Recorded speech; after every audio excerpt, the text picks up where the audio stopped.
look. Yeah, Look, anyway. legs. Oh my God. I can't remember the last time I saw your legs. I don't think I've legs ever got... and slippers. Yeah, I've got slippers on because my feet get too cold. That's a combo. Yeah, that's how I roll now, Smith. My mind has been blown. Hello, you are listening to Off Radar, It's a Movie podcast. I'm James Smith, a professional film and video editor. I'm James Eatock, a freelance writer and illustrator specialising in 1980s cartoons. And I'm Neil Brock, aka Nige, the man with two names, former film journalist and currently working in the games industry. Each week, one of us picks a movie that all three of us either haven't seen in many years or in some cases haven't seen at all. We each watch the chosen movie, return to the microphone and let you all know exactly what we thought of it. I'd never really had any interest in watching it and I was proved absolutely right. I think it's amazing. I really, really love this film. The film's still a pile of steaming dog shit. If you fancy joining in and suggesting a movie for us to watch, why not tweet us at Off Radar Podcast or email us on offradarpod@gmail.com. If you like what you hear, please subscribe, share, and by all means, leave a review. For now, strap in, turn the volume up, and let's go Off Radar. Hello, and welcome back to Off Radar.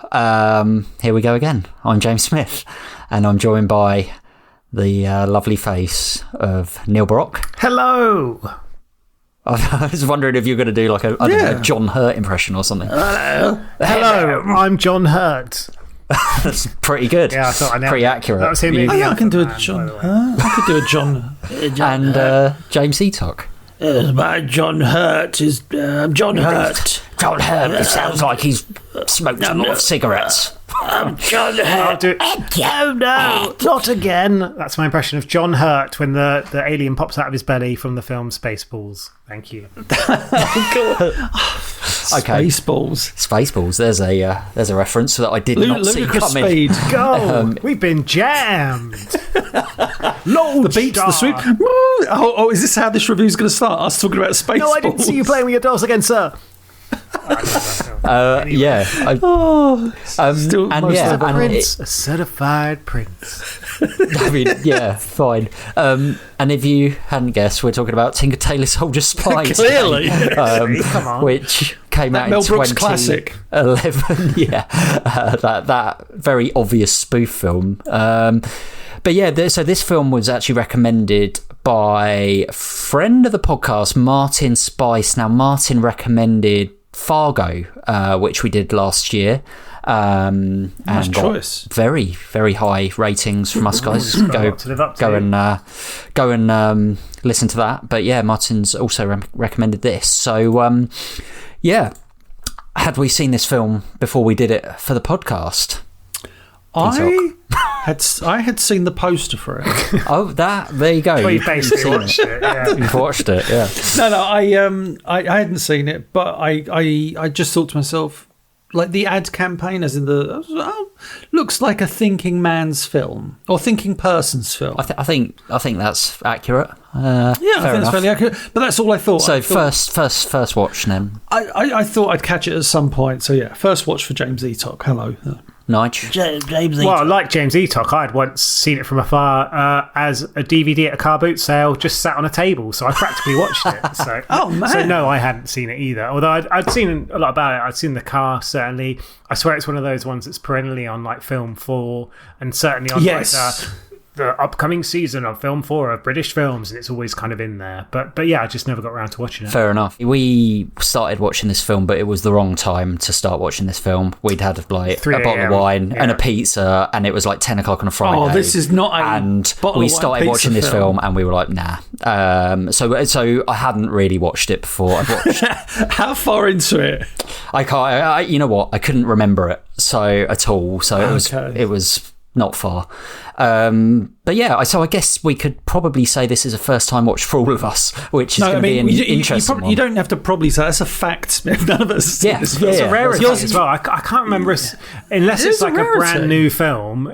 I can't recall this of having happened previously. So. No, we've obviously done a few new ones, but yeah, not of an older film. Smith like dipped in, but the rest of us. I dipped back out. Now he got his Tinker, he got his Tailor, he got his Soldier Spy. He got his Tinker out. He's got his Tinker out. This poor man. How does it actually go, that rhyme? Let me find this. It's Tinker Tailor Soldier Spy, shove it up your bum. Rich man, poor man, beggar man, thief. Thank you very much. That very... You're thinking of Tinker Tailor Soldier Spy, Gary Neville in the eye. Gary Neville? What are you on about? Phil Neville, obviously. Phil Neville. Phil Neville on a throne. Getting married to Catherine Zeta Jones. Catherine Zeta Botox. Catherine Zeta Botox. From this point on, all right, there we go. We've never seen it until now. The film was worth pointing out straight away. This was originally a novel written by John le Carré. John le Carré, who he's done a number of like spy things. So it came from a book. He did The Constant Gardener, The Night Manager, and The Night Manager, which was a very popular series with Tom Hiddleston. I wanted to watch that. I never did see it. It was good. Yeah, it's good series. We're talking like it's probably around the same time as this, I imagine. That series. I remember people just going crazy because at the time he was obviously Loki in the Marvel films, and everyone's you get to see Loki's bum, and I was like, I'm okay. Oh, and they were like, yeah, that was the time they were like, right, he's got to be the next Bond as well because he plays pretty much that kind of character in The Night Manager. Well, he was just to jump in on this. So John le Carré did work for MI5, and that's where all of his obviously experience comes from in terms of being able to write spy novels. So during I think the 1960s, he began writing his first novel when he was an active member of MI5. So yeah, wow. Hence why a lot of his films are based around this kind of subject.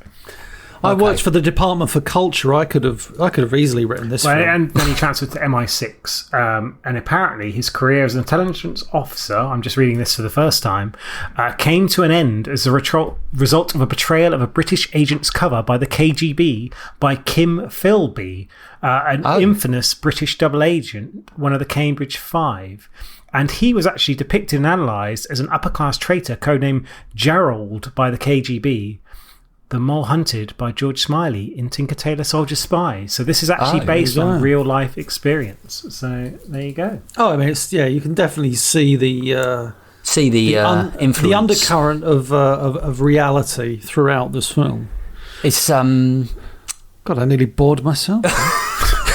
I got a bit bored by you then as well. Yeah, not even saying. Directed by Tomas Alfredson, who is a Swedish director. I like the little Alfredson. I and you will probably know him best from Let the Right One In, which is a really interesting vampire film. I haven't seen any of his other work. I don't know. I know, Nige, you're a fan of foreign cinema. I am, but I haven't seen anything else. I know he did like the Snowman, which Michael Fassbender's in, and Rebecca Ferguson, who's probably best known for like the Mission Impossible films. Did that? Yeah. Val Kilmer as well, Charlotte Gainsborough, and J.K. Simmons. So actually, I'm going to leave now and go and watch that film because it sounds quite interesting. So see you later. It does. But no, I hadn't seen anything else. I've seen Let the Right One In as well, which was remade as an American film as well, and it's very good. So he's definitely someone with directing chops, shall we say. Indeed, and written by the screenplay at least was written by Bridget O'Connor and Peter Straughan.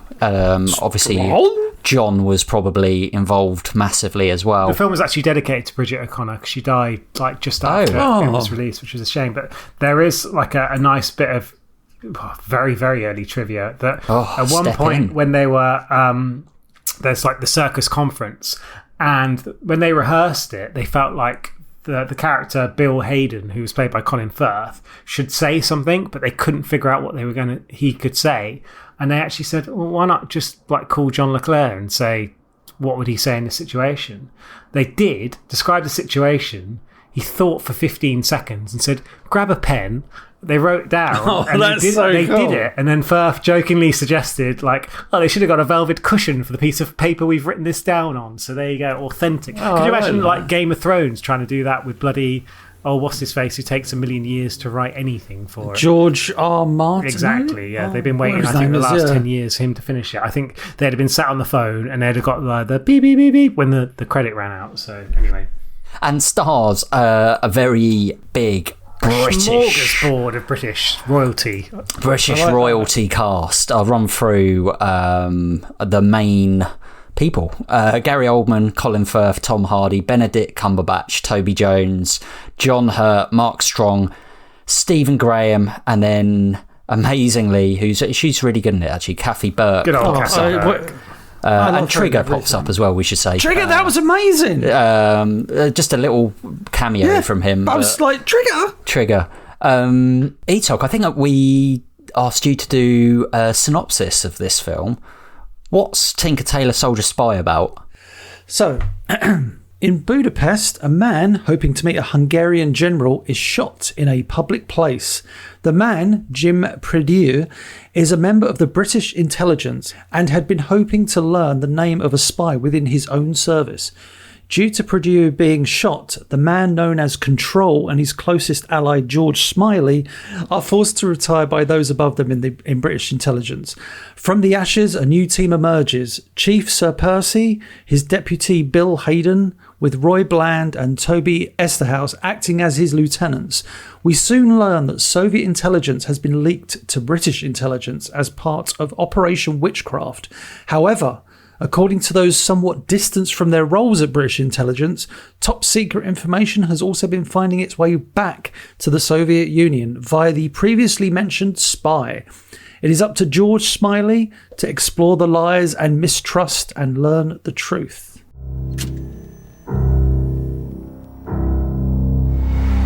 There is a mole right at the top of British intelligence. He's been there for years.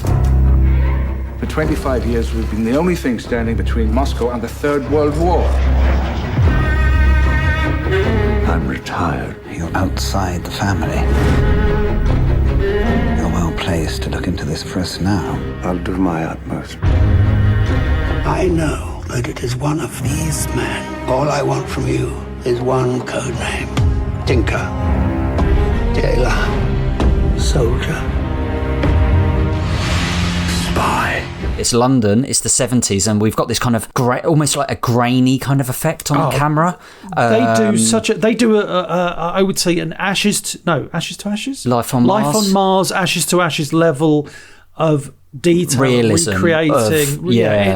It's really well done, and you get these kind of sweeping kind of wide shots, and the music's all very kind of inspired by that time. A lot more wide than we're used to seeing in modern cinema, because we're so used to seeing quick cuts and punch-ins and stuff. So it's inspired by, you know, that 70s feel and look right at the start of this film. And yeah, obviously we see London at this time. Well, it's interesting. The director, who we sort of touched upon earlier, said he based the look and the feel of this film on his first impressions of London when he first visited the city in the 1970s. He basically said a brown and grey palette, shadows and uncovered light bulbs, and dirty streets. He said, if you see London now, and at that time, it's two different cities. Today it's a white city, then it was black, it was so dirty, and you could still feel the war all around. And obviously, when we sort of kind of mentioned the Second World War, the effect that had on London during the Blitz, and then obviously into the Cold War, which this film's obviously based around, it's very telling. I think it's incredibly well done. Like, to shoot any kind of period film, you're normally so restricted by kind of what you can show, what streets you can film on, all that kind of stuff. And I think we mentioned for a couple of films recently that the Indian film, what was it called, Sardar Udam, for instance, did an incredible job of showing like old school London. I think this film feels even more kind of gritty in that kind of sense. And yeah, it's you definitely feel like you've entered a time warp, because like for us in particular, we all know London pretty well. We've sort of lived here or been in London for the last 20 years, and it's definitely a different time to what we see in this film. I was just going to say, like, me growing up in the 80s in London was, compared to now, it's like it is two different cities. Because mine was on the cusp of like, we're going to kind of start cleaning up London and making it look less covered in soot and chimneys and chimney sweeps. And sounds like Mary Poppins. Yeah, Dick Van Dyke was jumping along the roofs. Dick Van Dyke. Oh, blimey, Mary Poppins. Anyway.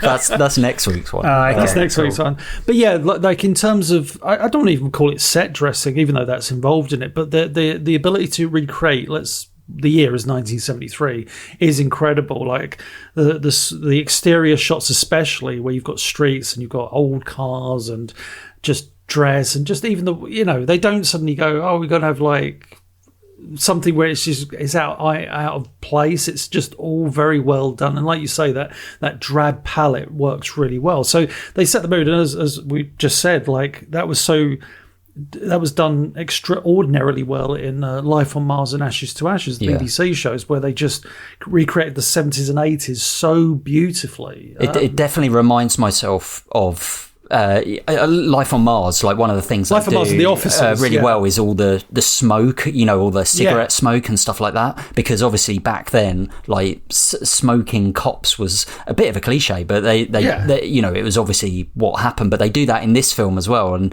they're like every like internal scene, it feels like there's kind of smoke and haze filling up the scene. And as Nige said, it just feels dirty, and that's the whole point of it. It's just like going back to Life on Mars, though, like, I remember you saying in a previous podcast, he talked like how they kind of restricted where they shoot. They always go to like very certain locations. I think with this, it's very much like central London, and you can kind of see. I think with this, the budget is, of course, going to be in comparison, completely different. But but there was you're talking about the sweeping shots like that. I think one of the earliest shots. Obviously, we start off in. I believe we start off with Mark Strong being shot in trying to meet the Hungarian general. But then one of the first shots we see of London is a walking shot across the office, and I think it's John Hurt's character, and I think it might be Cumberbatch, I forget, and they're walking along, and you just get all the people in the office. And I remember, like, I didn't know the cast of this movie outside of Gary Oldman. And then, as they're walking, you're like, oh, it's him. Oh, is it? It's Kathy Burke. It's mad, it was literally, it was like that. I was like, oh, Toby Jones is in this as well. It was just like, as Nige said so perfectly, a smorgasbord of talent, especially British talent in this film. So that was really, I started seeing that. I thought, it's off to a good start if that is the pool of talent we've got in this movie. And sometimes it's a worry when you've got, huge actors. Like some of these actors are like leads in most films they're in. Yes. So to have them in a film, it's almost when like when Brad Pitt is in a film alongside people, he does a really good job, not just being like the star of the film sometimes. And I feel like very good at that in recent years. And obviously, like, Gary Oldman, Colin Firth, like around this time as well. Obviously, Bridget Jones and stuff like that. He was pretty big. Benedict Cumberbatch, Tom Hardy. I think for them it was early in their career, wasn't it? Like I don't think they were necessarily names at this time. They were like probably known, like Toby Jones. Like again, Toby Jones. When did this come out? But this came out in 2011, didn't it? Because Cumberbatch really came into like. Kind of notable stardom when he did the Star Trek movie, and then he went on to do and that was 2013, movies. so that was 2 years after. He did do the TV series Sherlock, which was obviously big, wasn't it? So I suppose that's probably... When did that come out? And also The Imitation Game came... Oh no, that was 2014, that was afterwards. When did Sherlock come out? Because that's when I remember seeing him in that. Yeah, the first series was 2010. Okay, so I would say Tinker Tailor then for Cumberbatch was definitely early on in his career. Tom Hardy had already, I feel like, done a bunch of movies. It's funny with Tom Hardy though. I can sometimes miss him in a film because he like so he had done Inception. That was 2010, which surprises me a lot. And then he'd done Bronson, which I would say was probably. Like that, and he was in like Layer Cake, albeit I don't really remember him being in that, like Rock and Roller. Vaguely. So I'll take it back. Like I think they're kind of on the cuffs. They're not like the mega stars that they are necessarily now. I mean, they're known and. Yeah. But, like Colin Firth had done Bridget Jones, The King's Speech. He'd been in some big films, Pride and Prejudice. Mark Strong had done like Stardust and Sunshine, and he was in Rock and Roller as well. He had been in Sherlock Holmes, as in the Guy Ritchie version. I guess you're right. They're not like Leo and Brad Pitt and De Niro. It's not like that kind of level of stardom, but it's still... It's not Ocean's 11. It's probably it's not far off a British Ocean's 11 British, in terms of... agreed. Yeah, a British cast, it kind of is. And so Kathy Burke, Julia Roberts, basically the same. But no, Kathy Burke, when I saw her, I was like, oh, Kathy Burke's in this. And her role isn't that big in this film, but her role is brilliant, important. Oh, she has a great line, though, doesn't she? Yeah. I feel underfucked. That line, it was actually allegedly originally spoken to John le Carré by W.H. Auden. So there you go. Oh, wow. So very famous. So Kathy Burke channeling her W.H. Auden, which absolutely she does. Do either of you two know who W.H. Auden is? No. But I'm nodding along like I do, but go on. He was a prolific writer in the UK of like prose, and he's like a British-American poet. So Oh, there was a man from Kentucky who had a big... Yeah, I got it. Okay. Exactly that, yes. But anyway...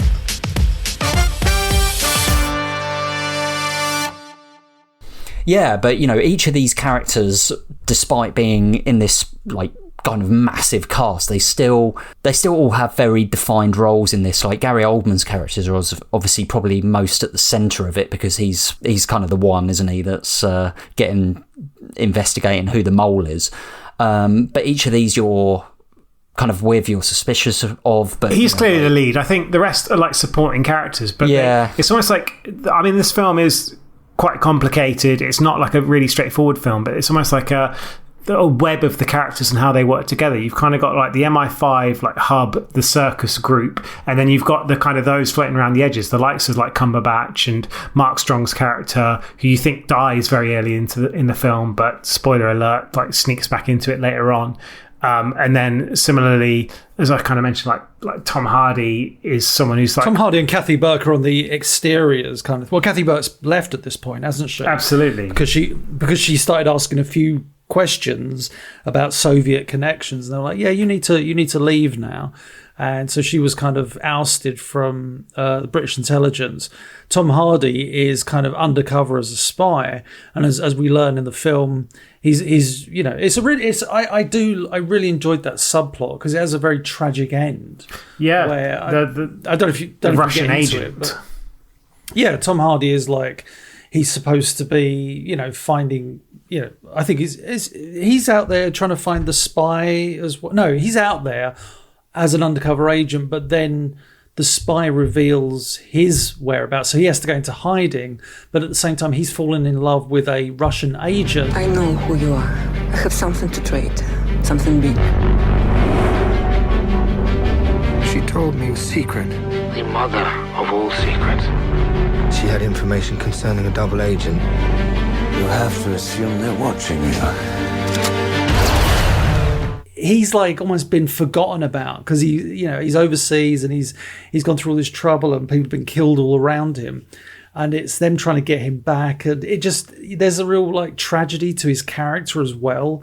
It's not your typical Tom Hardy like powerhouse, you know, strong screen presence. It's like a bit of a don't get me wrong, it's still Tom Hardy, but he's clearly a very damaged person at this point. He says, like, I think he talks about how he's been out there so long and he just can't do it anymore. And it's all that. He just wants to come home.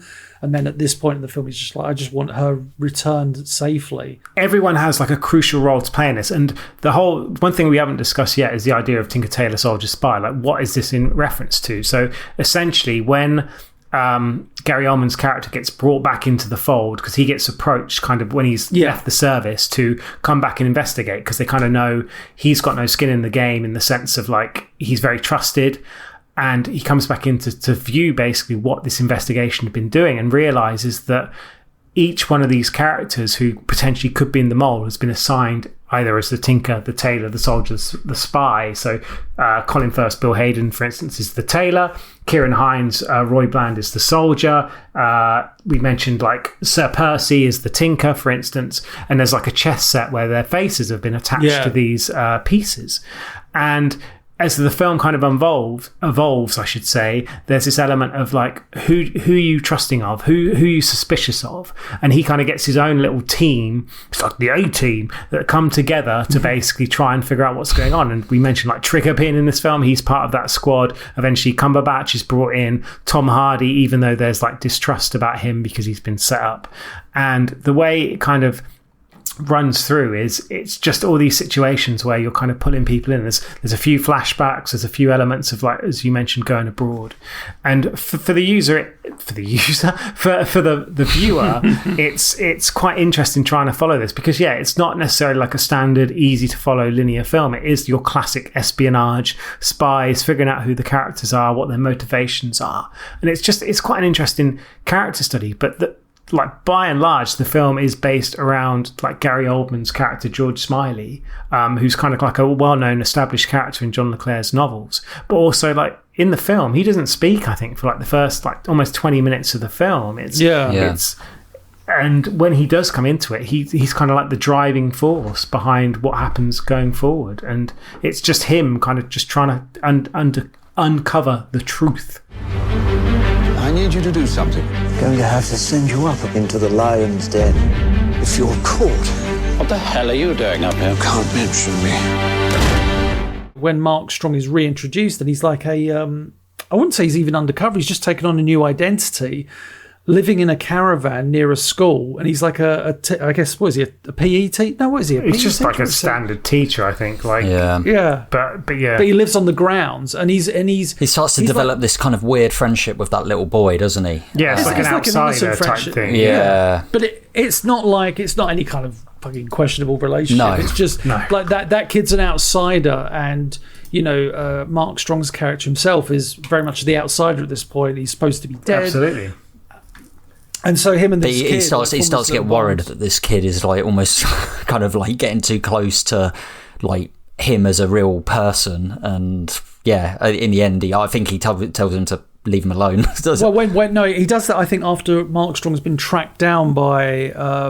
is it Benedict Cumberbatch? Oh, okay. So he's more worried for the kids. I think it's a mix. I think it's a mixture of many things. I think it's just I need to return to my my former kind of life, kind of thing. And so he just it's such a harsh end to that little kind of mini story, though, isn't it? The way he's so it's like the classic, what is it? Sending the animal out into the woods. Go away. We don't want you anymore. Yeah. It's like, oh man. Do you fancy sending us a film to review, or letting us know your thoughts on a film that we have discussed? All of your comments will be read out in our end of season leaderboard episode. Email us on offradarpod@gmail.com, tweet us at offradarpodcast, message us on Facebook. All links and info in the description down below. Do it! Do it! I think, like, George Smiley, so as I mentioned, like, he's in the film. I think he first comes in about 7 minutes in, so again, after like that set piece with Mark Strong in Hungary, and then doesn't speak for ages, and then when he finally does, he's like, I'm retired now, Oliver, you fired me. And it's like there's very much this feeling of unfinished business, and I think that's why he kind of gets back involved. And there's a subplot where turns out his wife has been sleeping with who wouldn't sleep with Colin Firth. That little weird kind of affair thing going on, but there's all reasons for it as well, as we find out at the end of the movie. So really, like, we're kind of jumping around a little bit, but in terms of, like, it turns out, spoiler, that Colin Firth is in fact the mole, and he's like shagging Smiley's wife in order to get more information on him and have like a closer idea of what's going on. And there's a really interesting scene actually where it's like a Christmas party, and again, this is a bit of a flashback to when Mark Strong's still part of MI5 before he gets shot, and all the kind of like suspects, I suppose, are stood around, and they're all like, I think they sing like the Russian, I don't know if it's like the national anthem, like certainly a very well-known Russian song, and they're all kind of pissed up and everything else like that. And while a couple of them who are like potentially like suspects look on it and they're a bit like dismissive of it, which makes you think, oh, maybe they've got Russian sympathies. Meanwhile, Colin Firth's character is just outside kind of banging poor old Smiley's wife, which kind of shows that he's always kind of just like doing something unseen by the rest of the group. So whilst there's like those little red herrings when the Soviet anthem's going on, he's clearly like doing something a bit different, like doing the kind of in the shadows, the double agent. So I think that was kind of like really, really well done. And I think something to kind of bear in mind with this film is like John le Carré's films, they're normally quite dry. They're very much espionage heavy. But I think the life that these actors bring into these characters is really interesting. Like, you could quite easily watch this film and just be like, oh, it's a series of very sort of well-trained, good British actors. But I do feel like they do bring like distinct characters and distinct drive to the story based on how they performed in it. And Toby Jones, we haven't mentioned. I was going to say Toby Jones. Yeah, I mean, he's an incredible actor in everything he does. But he always reminds me of like a bit of a Philip Seymour Hoffman, Toby Jones, in the sense of he seems to be. You look at him and it's like, oh, you can clearly only play one role. Like, you look at Philip Seymour Hoffman, and yet Philip Seymour Hoffman went through all these different performances. You know, all these different characters, from like the villain in Mission Impossible to like Boogie Nights. I think one of the first things I saw Toby Jones in was a Hitchcock drama thing he did, like a 3-part drama, and he played Hitchcock. Oh, yes. I don't know if you saw that. And he was amazing as that. Hitchcock. And I mean, at the time, I don't think I even know who he pops up in the MCU. Yeah, of course. He pops up in the MCU as well, and it's just like he can switch between he was in Hollywood and then. He was in like the Fog, like the Stephen King adaptation. Was with he really? Wow. With what's Mist. his name? The Mist. Sorry, yeah, it was The Mist. That's right. And then he's obviously also doing like the post office drama that's just the Detectorist been on as well. Yeah, Detector. If he can switch into like he's TV. He's a bloody chameleon, isn't he? He's a right old chameleon. And then obviously Benedict Cumberbatch as well. It's weird actually. Around this time, I watched The Career, which is another kind of Russian mole kind of film, which I watched that about 2 months ago, which I thought was good. And he basically has to go out to Russia and is like an undercover spy, plays kind of a similar-ish kind of role, but yeah, I mean, he's obviously gone on to like as well be obviously in the MCU and stuff, but he's such a brilliant actor, and he can switch between this very British actor and go into like huge American films. And when he got offered this role, he was really excited to take it on, because he said he's always wanted to play a spy. And like you mentioned, obviously he did that other film as well, because he said it's like a real challenge for an actor to be someone who's playing someone who's kind of hiding things, or playing someone else, impersonating someone else as a spy. And he said to kind of get into character, he went to, I think it was like Marrakesh he went to, and was like kind of like on the streets skulking around, a bit of Cumberbatch skulking about on the streets, but like that nervousness of never knowing who's behind you, like got to constantly be aware of who's on your shoulder. And yeah, I think he does a particularly good job. I mean, everyone who's cast in this does a great job. And even like Tom Hardy, we kind of spoke as the outsider, originally was cast, but Michael Fassbender was supposed to play the role, but dropped out to do X-Men First Class. And they kind of brought Tom Hardy in. And they're two very distinct, different actors, I should say, who could have played Ricky Tarr. But I do feel like the tone is really done well. And that like sort of youthfulness and kind of like, just you kind of have that connection with Tom Hardy's character, as we mentioned, the kind of relationship with the Russian as well. But I think this film, like, it can get confusing. There is a lot going on. Gary Oldman is like the central piece to this that, as I mentioned, kind of drives it forward. But it's the interactions with all the other characters and that sense of suspicion and that trying to kind of understand where it's going that works really well. But I think the kind of underlying thing of this film is it's kind of like I feel like this is the kind of film I could show to my mother-in-law. She loves British films. Yes, there's a couple of brutal moments in it, but it's like your classic kind of British espionage film that has nothing that's like incredibly shocking, nothing that's incredibly vulgar, there's nothing that's too out there. But it's almost like you could almost have envisaged it being an ITV drama, and realistically, even a play. You know, like it was a TV series in like the 60s, and I think Sir Alec Guinness played the role of the role that Gary Oldman plays in this, in terms of Smiley. So yeah, and I'm certain it's been done as a play many times. It really wouldn't surprise me at all. I'm sure it's been adapted loads of times in TV, in film, in plays. but it kind of doesn't manage necessarily to shake off that feeling of it being kind of like ITV drama, even though it's got... It sounds like Nige's review. Yeah, I suppose so, but not... It's a little bit of a... I got loads of trivia before we get there, so don't you worry about that. Okay. But one thing I did just want to bring up is that sense of kind of uncertainty the filmmaker, like kind of uses throughout this film. So there's always this kind of uncomfortableness about, like the mood, I guess, and the music is really well done because it has these like little kind of harkbacks to almost like a kind of 70s feel, but then it still always moves on to kind of make you disco. yes, it is disco. It's got the Bee Gees as the soundtrack halfway through, which really threw me. Staying alive on that one scene. But those one or two scenes where there is that moment of, I wouldn't say action, but drama.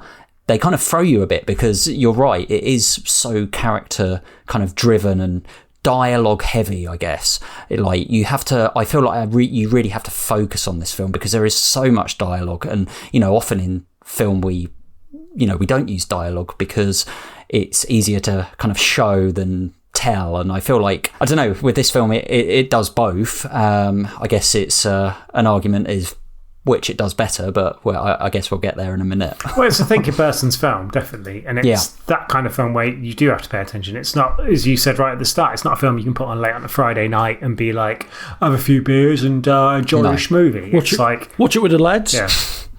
There's one thing we haven't talked about, and it's something that I don't know if it's been covered. I'm sure it has, but I was watching it and I just thought, like, are they hinting at something there? Cool. So Colin Firth's character and Mark Strong, I got the implication that those two are romantically involved in the... I don't know if it's sexually, but there's definitely a subplot with Colin Firth's character and Mark Strong with each other, as in I definitely got a vibe of that as well. Like there's clearly and especially a real closeness and. Yeah. In the actual novel, as opposed to, so massive spoiler alert, at the end of the film, after he's been uncovered as the mole, Mark Strong, who's sort of still very much wounded physically and mentally by what's happened, comes along and he shoots him. Basically, he's in like a strange kind of like shed prison. He's stood on the outside. Yeah. They kind of, their eyes meet, and basically he's resigned to his fate and knows what's coming. In the novel, he actually strangles him because it's seen as much more personal for him to get that close and kind of doing that, which may have been a more effective ending to the actual film. I don't know. But there's definitely this kind of sparkle or friction or whatever you want to call it between the two characters. So whether or not that was intended. And also as well, like Benedict Cumberbatch's character, I think, is kind of highlighted as gay in the film and kind of can be blackmailed because obviously in the 70s you're right, that like because one of the scenes it's someone moving out of his place. He kind of goes back and throws him out, but you can tell he's absolutely heartbroken by it. Well, actually, in the original novel, he was actually in a relationship with a woman, but they kind of changed it because they thought that sexuality was such a powerful tool back then, and because he keeps it secret, he's open to that blackmail, and it necessitates this certain amount of secretiveness, which goes hand in hand with spying. It kind of gives Cumberbatch kind of an extra dimension, I guess, as part of the film. And again, that helps you kind of allude to that relationship between Mark Strong and Colin Firth's character as well. It may not have been there. Like, again, like men can have very close relationships without it necessarily being like homoerotic, but it kind of adds that underlying theme of like there was so much trust. They were really, really close, both as friends at the very least, and it was a huge betrayal. And was there actual feelings from sort of Colin Firth's character to him to kind of gain that trust because he wanted to be a spy, or because they had that respect? It feels like there was that respect, but obviously he blows up literally in his head at the end. So. The funny thing is, there's like I wrote my notes, which is why I hadn't got to the Cumberbatch and his I said possible in brackets lover, is that there's like numerous love stories in this film. You obviously got Smiley, his wife Anne, who's having an affair with Firth. Kathy Burke wanting to be fucked more. Yes, Kathy Burke wanting to be fucked more. Colin Firth and possibly Mark Strong's character, Tom Hardy, the Russian woman, and Cumberbatch and his possible lover. It's like there's a lot going on in this movie, and like I've already said, I don't think it's a complicated movie. I think it can be at times unnecessarily complicated in the way the story unfolds, and it does. I agree. I understand why it's done. I understand why this movie is the way it is, but I think also you could re-edit this movie into a more, at least for me, cohesive. I don't want to say linear, but like a more digestible story, if that makes sense. Yeah. I feel that it's a bit. Like, don't get me wrong, love the cast, love the visuals. It does feel at times like this film's a little bit up its own bottom. As in it's in love with it. It's like we're very like and let's be honest, like a lot of those, I don't know if Film 4 were involved in this, but quite a few of those British independent films have an air of what's the word, pomposity, like, oh, we're British filmmakers, we've got this wonderful British cast and we're making this movie that Americans could never make in a million years, so we're gonna over complicate things and make it, like you said, Nige, the thinking man's film. And it's like, yeah, this I don't know, but I can't imagine if this movie got an American release it did particularly well. It's funny you say that. It was actually here we go. Studio Canal were very much involved in producing this, because it was like Working Title were involved at one point as well. But in terms of like how it did, it was extremely well received. So like Empire, for instance, gave it 5 stars. It cost 20 million to make and made over 80 million as well. Oh, okay. So quadrupled what it did. Got nominated for 3 Oscars as well. So Gary Oldman nominated for Best Performance in a Leading Role. Got nominated for Best Writing Adapted Screenplay as well, and also got nominated for Best Achievement in Music Written for Motion Pictures Original Score by Alberto Iglesias. So it kind of not Iglesias, not no, Iglesias, like any relation to Julio, or it was actually him. So Julio Iglesias, just a spy. But yeah, it's one of those things where it was very well received. Like, I think maybe to the American audience as well, like that Britishness up its own arse was very in fashion at that time. I think Sherlock was quite successful as like a BBC export as well, and the likes of Hardy and Cumberbatch could only increase the interest there. Obviously you had Gary Oldman, who was involved in Batman films. So yeah, I think given that it kind of had this success, and a lot of the actors in this went on to have further success, I think it was almost like a launching pad for some of those. Like that. And there was talk of them coming back and doing a sequel for this, because there's more than enough John le Carré novels that they can go on to do. Sure. But obviously, as things stand, it was an isolated one. I think it's probably too late to do it now. It's been almost 10 years, more than 10 years since. Have you got any more trivs while you're there? I've got quite a bit of triv, actually. Oh, okay. So John le Carré is actually in a cameo. He appears as a drunken guest at the Christmas party that we mentioned earlier, so that's quite good. When they were originally trying to put this film together, it took them 18 months to find the right actor to play George Smiley, and they were almost at the point of cancelling the film before producer Tim Bevan thought of Gary Oldman. So I remember, oddly, I remember Tim Bevan's name, because when I was working at the Department for Culture, we were responsible. We were part of the films department, and Tim Bevan would come in for meetings, and that was when, I don't know how long Working Title had been, but I know they were just starting, or if they hadn't already done Bridget Jones. But I remember, Tim Bevan. I think we put him on the film council, and he always seemed like a very, very lovely gentleman. There you go. So there you go. Well, let's mention about Gary Oldman. Like, he went to Old Focals, an eyeglass store in Pasadena, California, to search for the right glasses for George Smiley. He was quoted in saying, "Glasses are funny things. For Smiley, they're iconic. It's like Bond's Aston Martin or vodka martini." He apparently tried on hundreds of glass frames before he found the right one. And then, to actually prepare for the role, he ate a lot of treacle sponge and custard to put on a middle-aged tummy. He also watched Sir Alec Guinness's performance in the 1970s TV series and paid a visit to John le Carré, basically to just to get an idea of the character. And he said, "The way he touched his shirt, he spoke and so on, I took all that and used it. I hope he won't mind, but Smiley is in le Carré's DNA." So he really kind of went to that sort of character-driven level. And it was the first time in like a 30-year acting career that he got nominated for an Oscar. So you would say that's crazy. It certainly paid off. And then in kind of like a similar sort of way of getting yourself into character, Colin Firth reviewed footage of Kim Philby. So that's who I mentioned at the start, the one that Le Carré was directly involved in. He reviewed footage of the 1955 press conference. And in this press conference, held after the defection of the British traitors Donald Maclean and Gary Burgess, Philby vehemently denied that he was a traitor. And then 7 years later, he fled to Moscow because clearly he was a traitor. And Colin Firth later on said, you can see the tremendous tension in his body language and his facial expression, but he cannot hide that sense of mischief. And that's exactly what Colin Firth tried to bring to the role. And then I was going to say that's almost like a natural look for Colin Firth, though. He always looks like a mischievous. Yeah. That's his look, isn't it? In all his films, he's like, I'm handsome, but also, what's going on? And then the final bit of trivia in the novel, the mission actually takes place in Czechoslovakia. Now, James Aytock may know about this, given his meetings. James L. Tuck. Well, he was the guy who used to work at the Department of whatever. Culture. And then I had to change my name. So yeah. In this film, the mission takes place in Hungary. The change in location was because Hungary offers a 20% tax reduction for film productions. So I imagine that's something that certainly came up in the corridors of the civil service or whatever the hell it is. I bet it did. So there you go. There is Tinker Tailor Soldier Spy, Gary Neville, Eye to Eye. Neville. Let's do some reviews.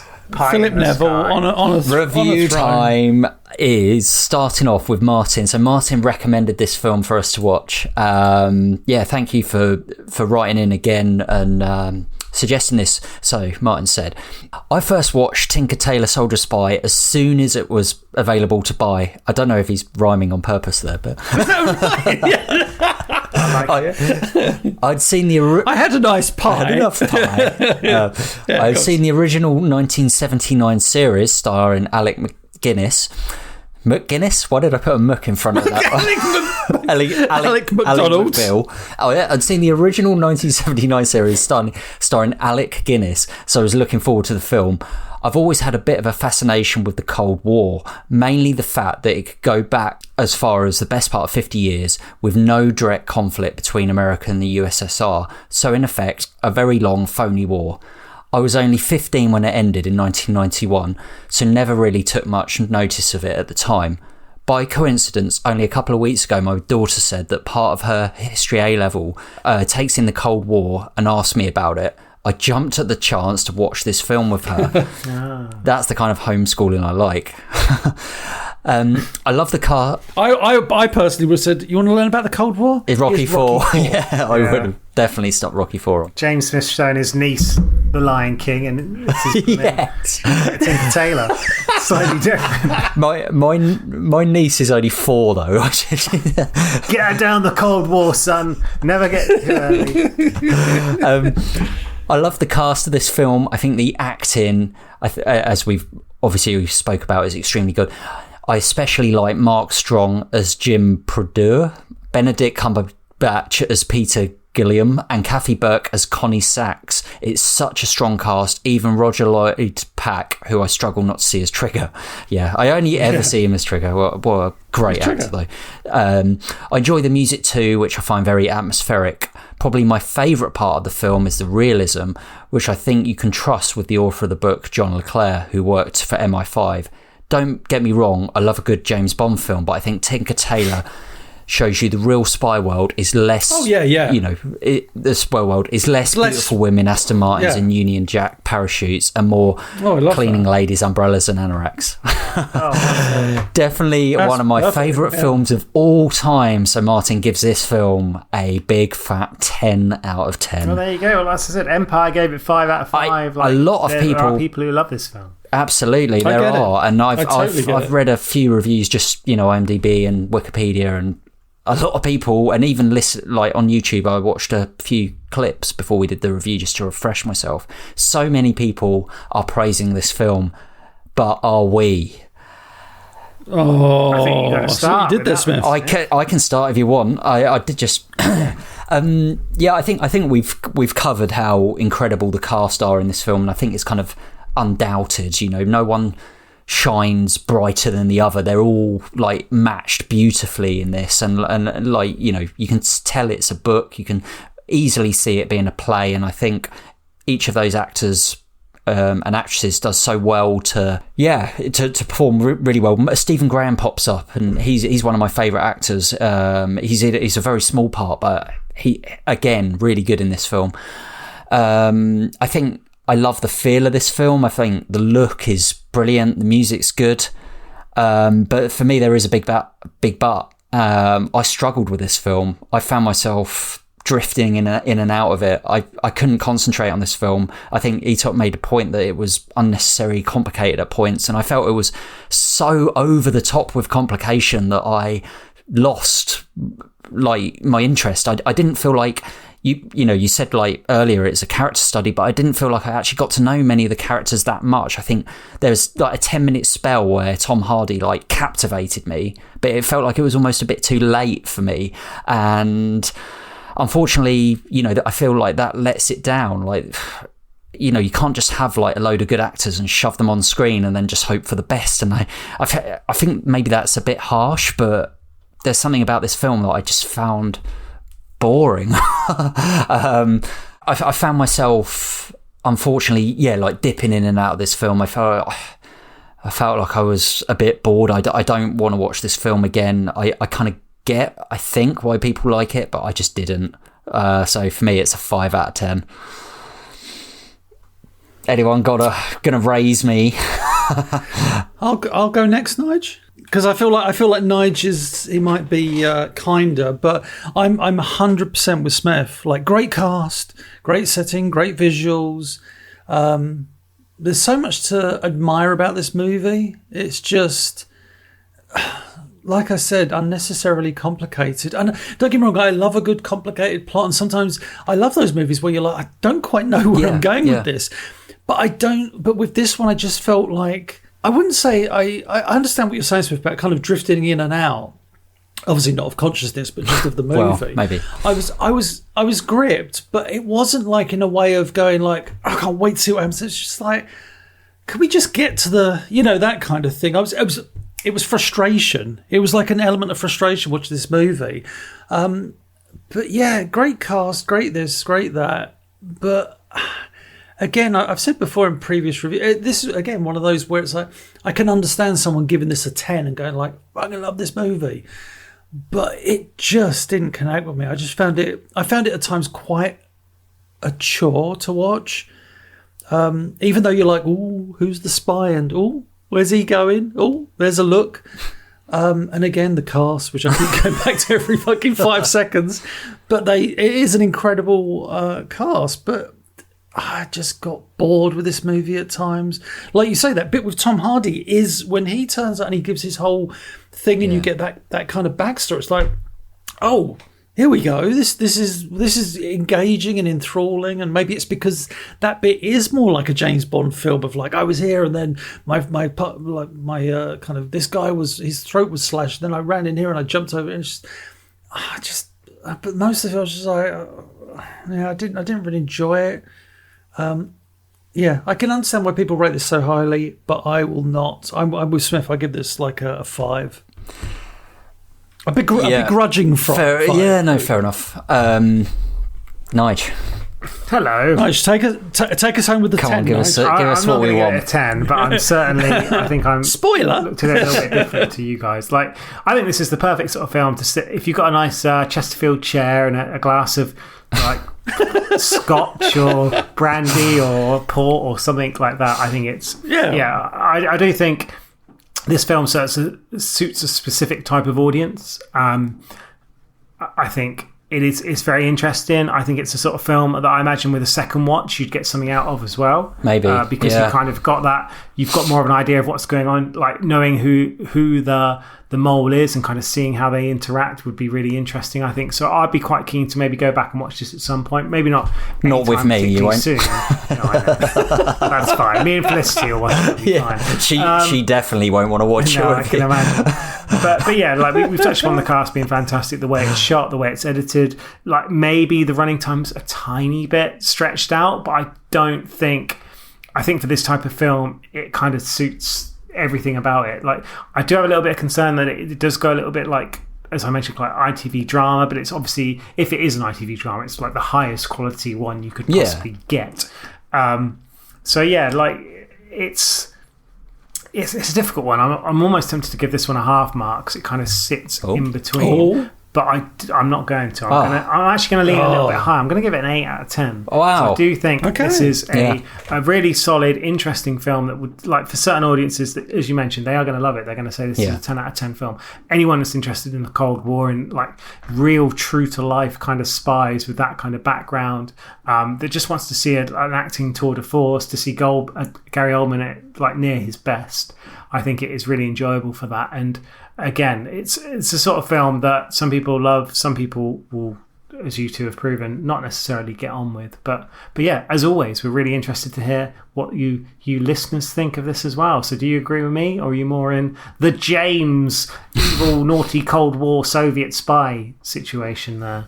Email us on offradarpod@gmail.com. Tweet us, X us, Offradar Podcast. Let us know what you think about Slip it Tinker through Tailor. the Soviet border as well. That's it. Know. Send us a postal telegram. A telegram. Get Morse code. Write it in invisible ink and stick it in the post. We need your help. We are looking to grow Off Radar and release more and more high quality content. Please give us a review on Apple Podcasts or wherever you get your pod. And why not share with your friends and loved ones? Help me help you.